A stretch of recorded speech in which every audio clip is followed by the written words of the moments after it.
जय हिंद साथियों। बिहार पुलिस के लिए महत्वपूर्ण प्रश्न दोस्तों, आज के सेशन बहुत अच्छा होने वाला है आप सभी दोस्तों के लिए। देखिए आज के सेशन में 50 क्वेश्चन तो नहीं है, 50 से ज़्यादा प्रश्न आज देखने को मिलेगा। वो प्रश्न देखने को मिलेगा दोस्तों जो कि बिहार पुलिस में पूछा जाएगा। ये बुक जो है रोजगार भी देंगे सर का बहुत ज़्यादा इंपॉर्टेंट बुक है दोस्तों। इनमें से ऑब्जेक्टिव जो प्रैक्टिस करवा रहे थे दोस्तों ना, उनके साथ साथ मेरे भाई बहन ने कमेंट किए थे यूट्यूब पर कि सर आप ना सर इनका थ्योरी पेपर भी लाइए। कोशिश की है लाने का, आपको पसंद आए तो आप जरूर आज सुझाव दीजिएगा। तो आप लोग बोलेंगे तो कंटिन्यूस प्रश्न को करेंगे, नहीं बोलेंगे तो सिर्फ ऑब्जेक्टिव प्रश्न का ही लाने का कोशिश रहेगा, प्रयास रहेगा दोस्तों। आप लोग आज कमेंट में जरूर बता दीजिएगा क्या ये क्लास पसंद आया ये नहीं आया दोस्तों। आपके ऊपर छोड़ दिए हैं आज से क्लास, आप जरूर बता दीजिएगा लास्ट में जाके। पहले देखिए आज का सेशन 50 क्वेश्चन तो नहीं है, 50 से पर ज़्यादा प्रश्न है दोस्तों। वो प्रश्न देखने को मिलेगा जो एग्जाम हॉल में देखने को मिलेगा। इसमें सारा कम चीज़ें देख रखा है पर इंपॉर्टेंट चीज़ देख रखा है दोस्तों। हर चैप्टर बहुत शॉर्ट में देख रखे हैं सर, पर वो क्वेश्चन इसमें जो कि एग्जाम में पूछा गया दोस्तों, इसलिए करें इस क्लास को अंत तक बने रहिएगा। इसमें से हो सके तो हम 2 क्लास लाने की कोशिश करेंगे, क्योंकि इसमें से ज़्यादा थोड़ा सा है, आपको ज़्यादा समय नहीं बर्बाद करना चाहते हैं, कम कम समय में आपको देने की कोशिश करेंगे जो कि आप और भी तैयारी कर पाएँ। चलिए हम क्लास को स्टार्ट करेंगे दोस्तों। क्लास को जाते जाते में सभी भाई बहन से रिक्वेस्ट करेंगे, सेशन को लाइक ना कि दोस्तों तो लाइक कर लीजिए। अपना परिवार, छोटा सा परिवार अपना भाई बहन का शामिल हो जाइए, थोड़ा सा सपोर्ट कर दीजिए, उनके साथ साथ शेयर भी कर दीजिए। इतना सा काम तो आप लोग का होता है। आप लोग बहुत अच्छे स्टूडेंट मेरे भाई बहन हैं। चलिए क्लास की ओर स्टार्ट करेंगे। थोड़ा मेरा तबीयत अभी भी ठीक नहीं है, जो कि आवाज़ में आपको डिफरेंट सुनने को मिलता होगा, तब फिर मैनेज कर लीजिए मेरे भाई बहन। चलिए क्लास को स्टार्ट करते हैं। इसमें आपको कॉपी लेकर बैठना चाहिए दोस्तों, और पीडीएफ चाहिए इनका, ये वाला जो अभी क्लास चल रहा है। तो आप मेरा टेलीग्राम ज्वाइन कर लीजिए, जैसे तैसे ज्वाइन कर लीजिए, और वहाँ पे आपको मैसेज करेंगे तो इसका आपको वहाँ पे पीडीएफ अवेलेबल कर दिया जाएगा दोस्तों। चलिए क्लास को स्टार्ट करते हैं। पहला प्रश्न यहाँ पे लिखता है कि इतिहास का जनक, देखिए पहला ही प्रश्न बहुत इंपॉर्टेंट प्रश्न है दोस्तों। इतिहास का जनक, ये इतिहास की क्लास है दोस्तों। इतिहास के जनक पूछे तो हेरोडोटस को कहा जाता है, ठीक है। इसने कौन सा पुस्तक लिखा है? हिस्टोरी का पुस्तक लिखा है दोस्तों। ये दोनों ही प्रश्न को याद रखेंगे। यहाँ लिखता है दोस्तों इतिहास के जनक को हेरोडोटस कहा जाता है। इसने कौन सी पुस्तक लिखी है? तो यहाँ पे हिस्टोरी का नामक पुस्तक लिखी है। 2 प्रश्न आपको यहाँ पे कंप्लीट हो जाता है। आग का आविष्कार दोस्तों पूछा जाता है किस काल में हुआ है? आग का आविष्कार दोस्तों आप लोग रिपीट कीजिए मेरी बातों को, पूरा पाषाण काल में हुआ है आग का आविष्कार, ठीक है। कहाँ पे हुआ है? पूरा पाषाण काल में आग का आविष्कार हुआ है। आप लोग प्रश्न को याद रखेंगे। तीसरे प्रश्न यहाँ लिखता है दोस्तों पहिए का आविष्कार कब हुआ है? दोस्तों पहिए का आविष्कार किस काल में हुआ है? तो नवपाषाण काल में हुआ पहिए का आविष्कार दोस्तों। दोनों ही प्रश्न को रिपीट कर देते हैं आपको। देखिए इतिहास का जनक दोस्तों हेरोडोटस को कहा जाता है। ये कौन सा पुस्तक लिखा था? हिस्टोरिका नामक पुस्तक लिखी है। और आग का आविष्कार पूछे दोस्तों पूरा पाषाण काल बताइएगा, और पहिए का आविष्कार पूछे तो नवपाषाण काल बताइएगा। क्या आपको ये समझ में आ गया हो दोस्तों? बहुत अच्छे स्टूडेंट हैं। चलिए आपको यहाँ बताया जा रहा है मनुष्य ने सबसे पहले कुत्ते को अपना पालतू पशु बनाया था। पूछे दोस्तों मनुष्य ने सबसे पहले किस पशु को पालतू बनाया था? दोस्तों पालतू पशु बनाया था। तो यहाँ पे आप आंसर बताइए। कुत्ते को जो है पहला हम लोग पशु पालतू पशु बनाया था। यहाँ पे कहता है दोस्तों कृषि का आविष्कार जो है किस काल में हुआ है? दोस्तों कृषि का आविष्कार, तो यहाँ पर भी इसका आंसर होता है नवपाषाण काल में दोस्तों। नवपाषाण काल में क्या बताएं? पहिए का आविष्कार हुआ है दोस्तों। पूरा पाषाण काल में अग्नि का आविष्कार हुआ है दोस्तों, ठीक है। कृषि का आविष्कार पूछे दोस्तों किस काल में हुआ है? तो नवपाषाण काल में हुआ है दोस्तों। ये प्रश्न को याद रखेंगे, ठीक है। यहाँ पे आपको दूसरा प्रश्न पूछा जाता है दोस्तों मनुष्य ने जो है सबसे पहले तांबा धातु का प्रयोग किया था। दोस्तों यहाँ पे प्रश्न घुमा के पूछेगा मनुष्य ने सबसे पहले किस धातु का प्रयोग किया था? दोस्तों तो यहाँ पे आप लोग बता दीजिए तांबा धातु का प्रयोग किया था मनुष्य ने सबसे पहले, ठीक है। चलिए आगे वाला प्रश्न को देखते हैं दोस्तों। यहाँ पे कहता है क्या है? मनुष्य, देखिए यहाँ लिखता है कि मनुष्य द्वारा जो है प्रयोग किए जाने वाला प्रथम औजार कौन सा था? दोस्तों प्रथम औजार हो जाता है आपका कुल्हाड़ी, ठीक है। मनुष्य ने सबसे पहले जो है औजार जो उपयोग किया था कुल्हाड़ी था दोस्तों। मनुष्य द्वारा जो है प्रयोग किए जाने वाला प्रथम औजार कुल्हाड़ी था दोस्तों, याद रखेंगे। देखिए दूसरा नीचे वाला प्रश्न कहता है दोस्तों कि भारतवर्ष जो शब्द है दोस्तों सर्वप्रथम उल्लेख कहाँ पे मिलता है? दोस्तों हाथी गुफा विलेख मिला है। भारतवर्ष का शब्द जो है दोस्तों सर्वप्रथम उल्लेख हाथी गुफा विलेख में मिलता है। ये प्रश्न आ चुका है दोस्तों एग्जाम हॉल में, कितनी बार आ चुका है दोस्तों। यहाँ पे फिर से प्रश्न कहता है कि मनुष्य द्वारा जो है बोई गई सबसे पहली फसल कौन सा? दोस्तों जौ, जिसको हम लोग यब भी कहते हैं, ठीक है। मनुष्य द्वारा बोई गई सबसे पहली फसल दोस्तों जो है जिसको यव भी कहते हैं। चलिए यहाँ पे आपको वेद से प्रश्न तो आता ही आता है दोस्तों। यहाँ पे वेद के बारे में बताइए। पहले यहाँ लिखा है प्रमुख वेद। वेद कितना होता है दोस्तों? आपको सभी को पता है वेद 4 होता है। पहले यहाँ पे देखिए, भारत के सबसे प्राचीन ग्रंथ कौन है? वेद है दोस्तों। प्राचीन ग्रंथ कौन है दोस्तों? वेद है। देखिए फिर से प्रश्न कहते हैं दोस्तों, भारत के सबसे प्राचीन ग्रंथ कौन है? वेद है। वेद का शाब्दिक अर्थ पूछे दोस्तों, हम लोग क्या कहते हैं? शाब्दिक अर्थ ज्ञान कहते हैं। वेद का शाब्दिक अर्थ क्या होता है दोस्तों? ज्ञान होता है। ठीक है, आप लोग याद रखेंगे। देखिए हम आपको 2 प्रश्न यहाँ पे पूछते दोस्तों। रामायण का कभी कभी पूछ लेते हो दोस्तों, रामायण का जो है रचयिता कौन है और महाभारत रचयिता कौन है? दोनों ही प्रश्न का आप लोग कमेंट में जरूर बता दीजिएगा। चलिए हम आपको यहाँ पे वेद के यहाँ पे संख्या बताते हैं। वेद की संख्या कितना होता है दोस्तों? 4 होता है। वेद की संख्या टोटल दोस्तों 4 होता है। वेदांग पूछे तो 6 बताइएगा। वेद 4 होता है, वेदांग 6 होता है। दोनों प्रश्नों को अच्छे से याद रखेंगे। वेद 4 होता है, कौन कौन सा दोस्तों? ऋग्वेद, यजुर्वेद, सामवेद और अर्थवेद होता है दोस्तों। वेद की संख्या कितना होता है दोस्तों? 4 होता है। ऋग्वेद, यजुर्वेद, सामवेद और अर्थवेद होता है दोस्तों। चलिए ऋग्वेद के बारे में थोड़ा सा हम लोग यहाँ पे जानकारी इकट्ठा कर लेते हैं दोस्तों। ऋग्वेद पूछा यहाँ पे। ऋग्वेद ये सबसे प्राचीन वेद है दोस्तों। ये सब ऐसे प्रश्न कितने बार आ चुका है कि सबसे पुराना वेद कौन है दोस्तों? तो ऋग्वेद बताइएगा। सबसे पुराना वेद और सबसे प्राचीन वेद माने तो ऋग्वेद है दोस्तों। इनमें से 10 मंडल है दोस्तों। ये देखिए प्रश्न को यहीं से बनता है दोस्तों ऑब्जेक्टिव में। ऋग्वेद में कितने मंडल है दोस्तों? 10 मंडल है। कितने सूक्त हैं? 1028 सूक्त हैं। लगभग में से 10,462 जो है इसमें से मंत्र है दोस्तों। फिर रिपीट कर देते हैं, ऋग्वेद यह सबसे प्राचीन वेद है दोस्तों। इसमें 10 मंडल है, 1028 सूक्त है और लगभग में 10,462 मंत्र भी है इसमें दोस्तों। ये प्रश्नों को याद रखेंगे। यहाँ पे फिर दूसरा लाइन में लिखता है दोस्तों, यहाँ पे सोम देवता का उल्लेख जो है 90 मंडल में वर्णित है दोस्तों। सोम देवता का पूछे दोस्तों किस मंडल में वर्णित है? तो 90 मंडल में जो है इनकी सोम देवता का उल्लेख है दोस्तों। यहाँ पे याद रखेंगे। गायत्री मंत्र दोस्तों जिसकी रचना जो है ऋषि विश्वामित्र ने की थी। यहाँ गायत्री मंत्र के पूछे दोस्तों रचना किसने की है?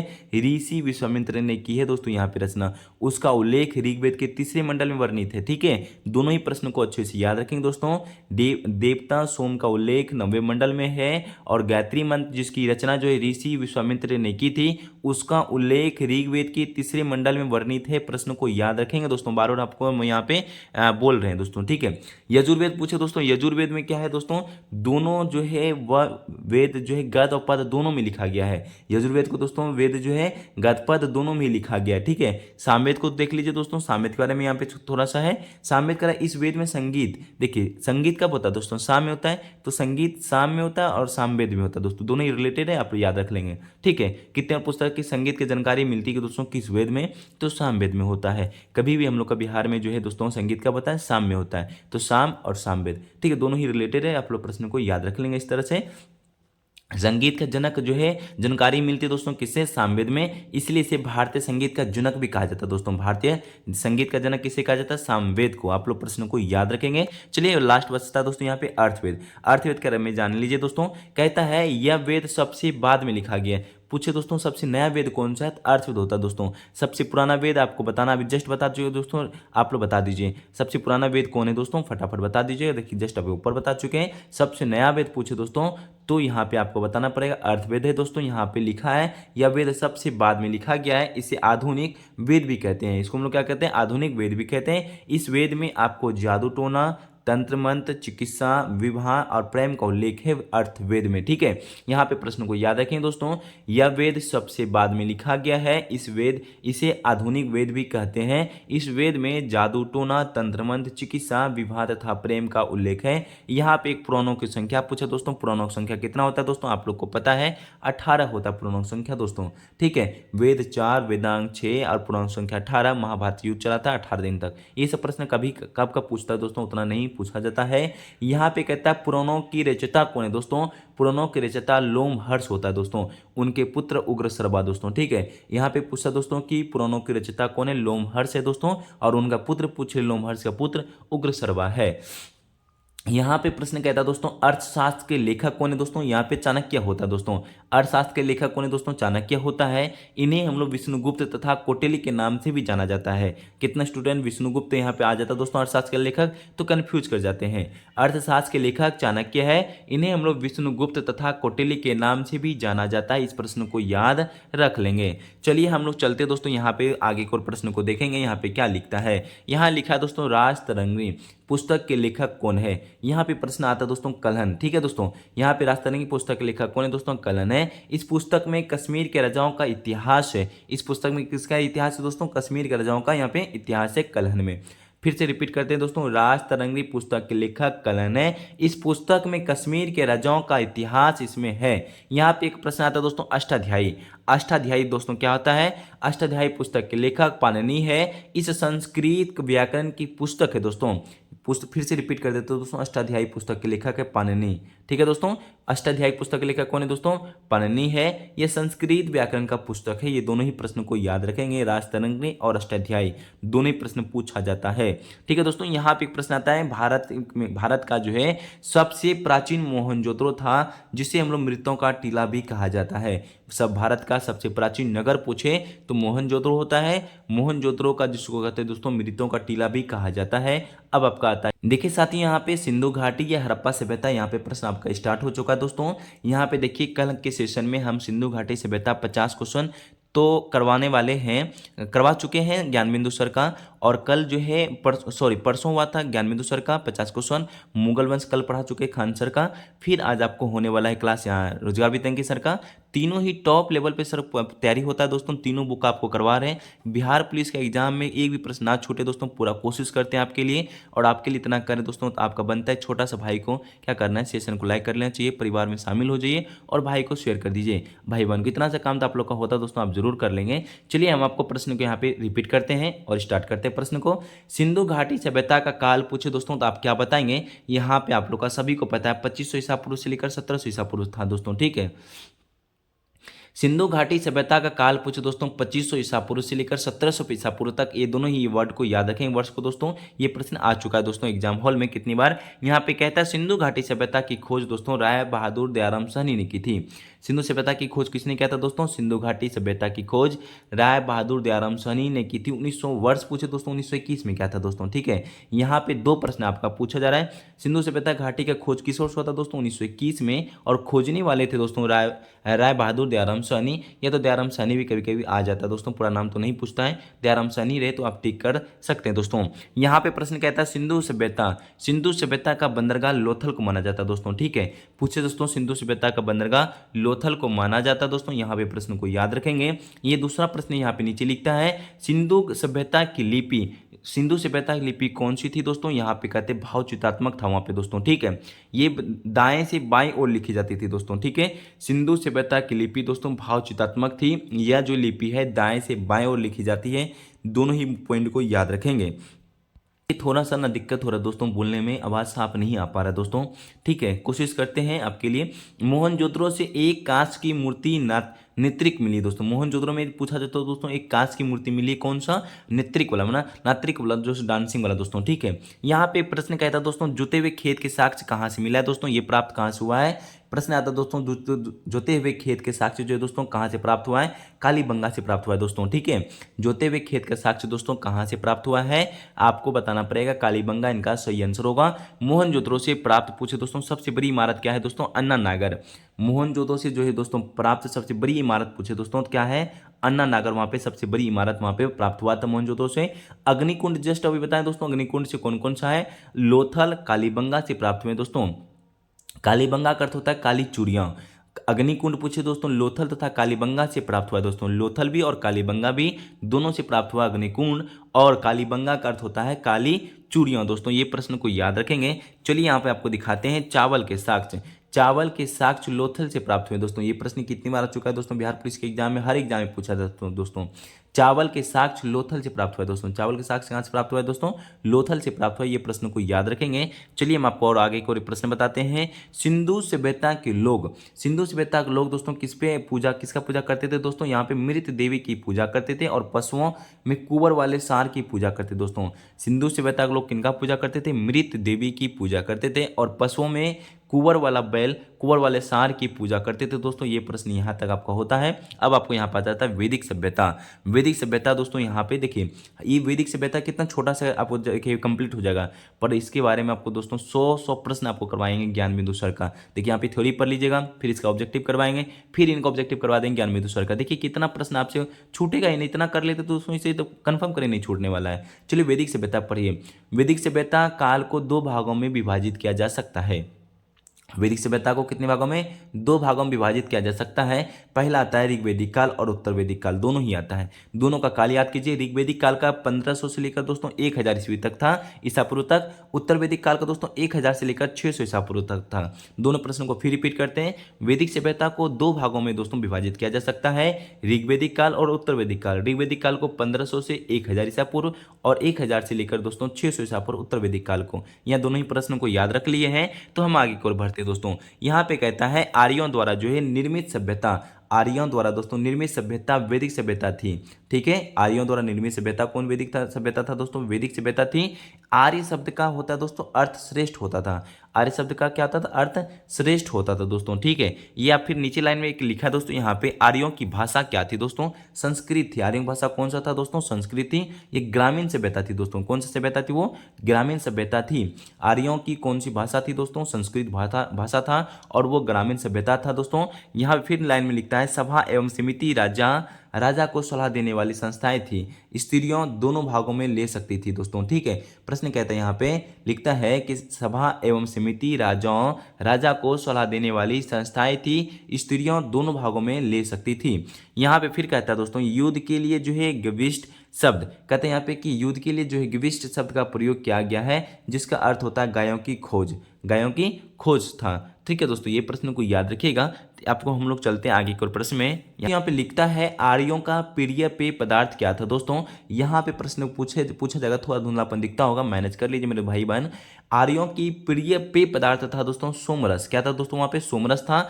यह वनस्पति से बनाया जाता था दोस्तों। ये किससे बनाया जाता था? वनस्पति से बनाया जाता था। आर्यों का प्रिय पेय पदार्थ क्या था दोस्तों? पीने वाला उनका पदार्थ क्या था? सोमरस। और वो कहाँ से बनता दोस्तों? वनस्पति से बनाया जाता था दोस्तों। अब एक प्रश्न आता है दोस्तों उपनिदस। उपनिदेशों की संख्या दोस्तों 108 मानी जाती है दोस्तों। उपनिदेशों की संख्या कितना है? 108 मानी जाती है। ये प्रश्न को याद रखें वर्ड को। फिर कह रहे वेद 4, वेदांग 6, पुराणों संख्या 18 और उपनिदेशों की संख्या 108 है दोस्तों। ये सब वर्ड को याद रखें, कभी पूछ सकता है तो आप लोग आराम से टिक कर पाएंगे। आर्यों का प्रिय पशु घोड़ा था दोस्तों। आर्यों का प्रिय पशु क्या है दोस्तों? घोड़ा। और प्रिय देवता इंद्र को मानते थे वो लोग। ठीक है, आर्यों का प्रिय पशु घोड़ा और प्रिय देवता माने तो इंद्र को मानता था दोस्तों। यहाँ पे आपका आता है उत्तर। देखिए अभी आपको हम बताना चाह रहे थे उत्तर वैदिक काल।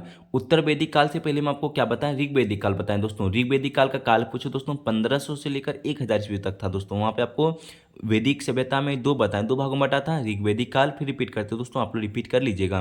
ठीक है दोस्तों, ऋग्वेदिक काल को बताएं 1500 से लेकर 1000 ईस्वी तक दोस्तों, और उत्तर वैदिक काल बताएं 1000 से लेकर 600 ईसा पूर्व तक दोस्तों। दोनों ही याद रखेंगे। अब आपको उत्तर वैदिक काल, देखिए ऋग्वेदिक काल तो समाप्त कर दिए दोस्तों वहाँ पे। अब आपको आता है उत्तर वैदिक काल। उत्तर वैदिक काल में दोस्तों 1000 से लेकर 600 ईसा पूर्व तक है। इसमें प्रश्न कहता है दोस्तों सतमें जयते। देखिए ये प्रश्न बहुत अच्छा दोस्तों, हर एग्जाम पूछता है दोस्तों। सतमें जयते दोस्तों किससे लिया गया है? प्रश्न कहता है सतमें जयते दोस्तों किससे लिया गया है? तो आप लोग बताएंगे मुंडकोपनिदेश से लिया गया है। सतमें जयते किससे लिया गया दोस्तों? मुंडकोपनिदेश से। फिर मेरे भाई बहन से एक बात कहना चाहते हैं, ये सेशन आपको आज अच्छा लगे तो आप जरूर हमको मैसेज और कमेंट में कर दीजिएगा कि सर क्लास को कंटिन्यू कीजिएगा, तो करेंगे, नहीं तो आज ही क्लास लेके समाप्त कर देंगे और उसके बाद आपके इसका थ्योरी पेपर खाली ऑब्जेक्टिव प्रश्न लाते रहेंगे। आप सभी के लिए छोड़ेंगे दोस्तों। आज आप जरूर कर लीजिए कमेंट में कि सर ये क्लास कंटिन्यू रखिए, तो कंटिन्यू रहेगा दोस्तों। हर चैप्टर हर इसके देखिए दोनों इससे करवाएंगे, थ्योरी और ऑब्जेक्टिव दोनों ही। आप बोलेंगे तो, नहीं तो फिर हम क्यों करवाएं दोस्तों। ठीक है, आपको पसंद ही नहीं आया दोस्तों तो चलिए यहाँ पे आपको बताते हैं महाकाव्य। महाकाव्य 2 भागों में है दोस्तों। महाकाव्य दोस्तों 2 है। कौन कौन सा है दोस्तों? महाभारत और रामायण। जबकि संस्कृत में 8 महाकाव्य है। संस्कृत में पूछे दोस्तों 8 महाकाव्य है, ऐसे महाकाव्य 2 है, महाभारत और रामायण है दोस्तों। प्रश्न को दोनों याद रखिए। महाकाव्य दोस्तों 2 है, महाभारत और रामायण। आपके से पूछे दोस्तों महाभारत को रचयिता कौन है और रामायण का रचयिता कौन है, दोनों ही कमेंट में अभी तक नहीं लिखे तो जरूर लिख दीजिए। और जबकि संस्कृत में पूछे दोस्तों 8 महाकाव्य है। चलिए हम आपको बताते हैं दोस्तों यहाँ पे महाभारत का पुराना नाम क्या है। महाभारत का पुराना नाम जय संहिता है दोस्तों। प्रश्न कहता है दोस्तों महाभारत का पुराना नाम क्या है दोस्तों, तो आप बताएंगे जय संहिता है। और महाभारत विश्व का दोस्तों सबसे बड़ा महाकाव्य है। ये आपको बताया जा रहा है दोस्तों। महाभारत जो है विश्व का सबसे बड़ा महाकाव्य है महाभारत, ठीक है दोस्तों। और महाभारत का पूरा नाम क्या है? जय संहिता। अब आपको यहाँ पे कुछ पॉइंट देखें, यहाँ पे प्रमुख दर्शन एवं उनके प्रवर्तक आपको बताने की कोशिश हम करते हैं, और यहाँ पे नोट कर लीजिए कॉपी में दोस्तों।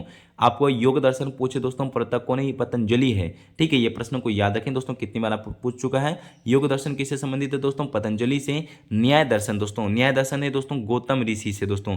न्याय दर्शन किससे संबंधित है? आपको गौतम ऋषि से है।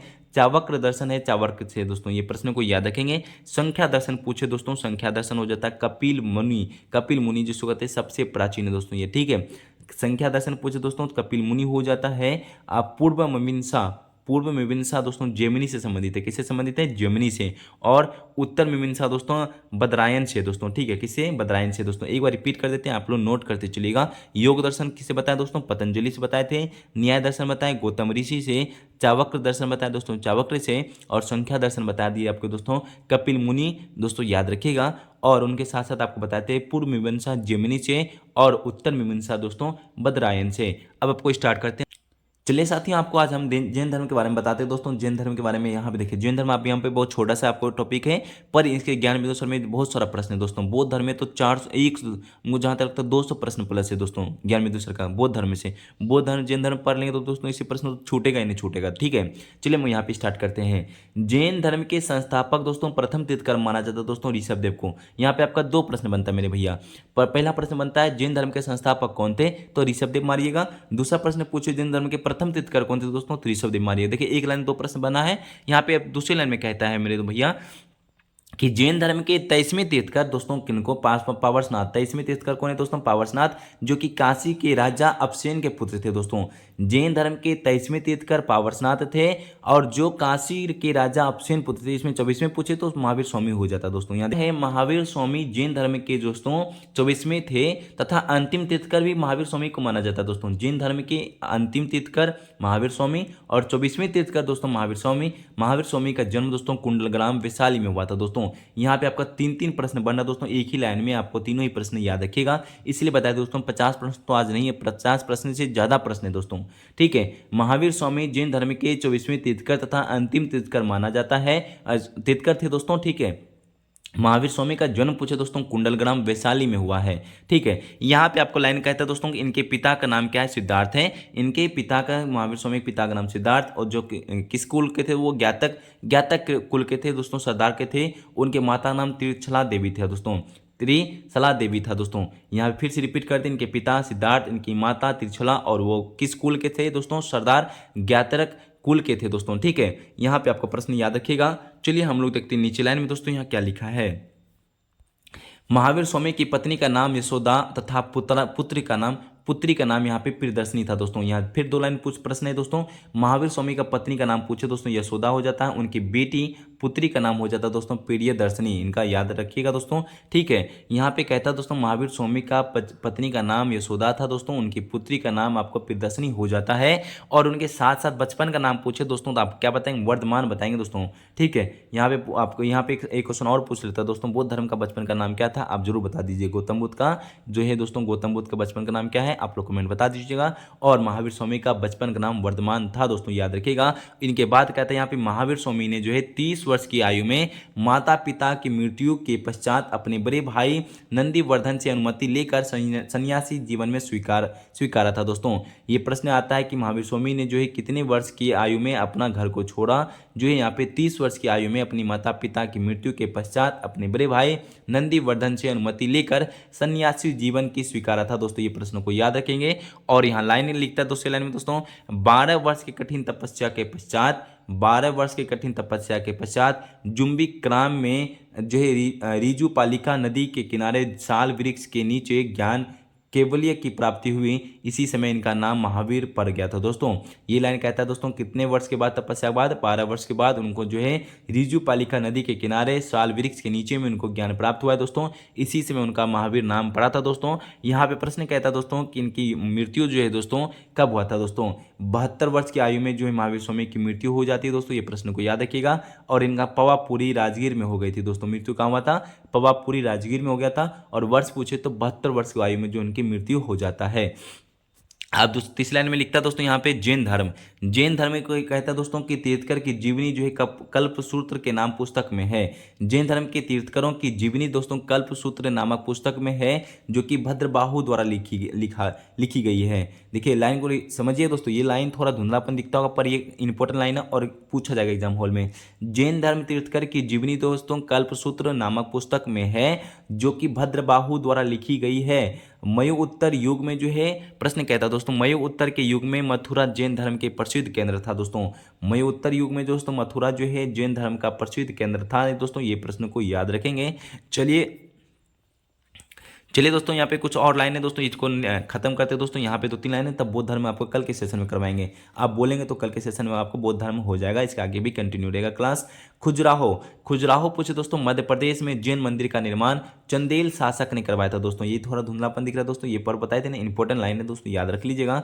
खुजराहो मध्य प्रदेश के जैन मंदिर का निर्माण चंदेल शासक ने कराया था। और प्रथम जैन संगीत पूछे दोस्तों 300 ईसा पूर्व में पाटलिपुत्र में हुई थी, जिसका अध्यक्ष स्थूलभद्र था। दोस्तों ये लाइन को जरूर याद रख लीजिएगा। प्रथम जैन संगीत 300 ईसा पूर्व में पाटलिपुत्र में हुई थी, जिसका अध्यक्ष स्थूलभद्र था। दोस्तों ये प्रश्न को याद रखेंगे। आज के सेशन आपको कैसा लगा दोस्तों? इनके बाद बौद्ध धर्म और आपको यहाँ पे आगे क्लास ईसाई धर्म, आपको इस्लाम धर्म पढ़ाने वाले हैं। क्या आज के सेशन आपको अच्छा लगा मेरे भाई बहन, मेरे प्रिय दोस्त? तो आप लोग आज कमेंट बता दीजिएगा कि सेशन कैसा लगा, सुझाव दीजिएगा, जो भी कमी हो उसमें बता दीजिएगा, उसको हम सुधारने की कोशिश करेंगे मेरे बड़े भाई बहन। तो आप लोग आज तक यहाँ तक बनने के लिए सभी दोस्तों और मेरे भाई बहन को दिल से धन्यवाद। सभी दोस्तों को यहाँ तक बनने के लिए, सेशन को लाइक ना किए मेरे भाई बहन तो कर लीजिए और अपना भाई बहन को शेयर कर दीजिए और अपना परिवार में शामिल हो जाइए। इतना सा काम तो आप लोग का बनता है, आप कर लीजिए। और क्लास के आगे के लिए बनने के लिए और यहाँ तक बनने के लिए सभी दोस्तों दिल से धन्यवाद। जय हिंद, जय भारत, वंदे मातरम।